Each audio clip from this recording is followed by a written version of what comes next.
Recall that the fingerprint region in the IR spectrum ranges from around 1400 to 400 reciprocal centimeters. And the fingerprint region kind of represents that region where all molecules are distinct and we don't get a ton of information from that.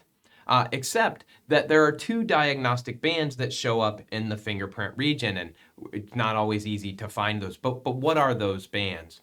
Those bands are going to be the carbon-oxygen and carbon-nitrogen single bonds.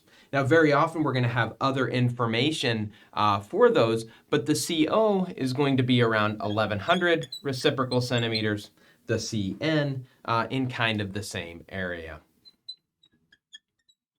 So hopefully we don't lose sight of these bands, or we have other information that kind of reminds us we should be looking for them, but these are going to be ones that are right in the heart of the fingerprint region.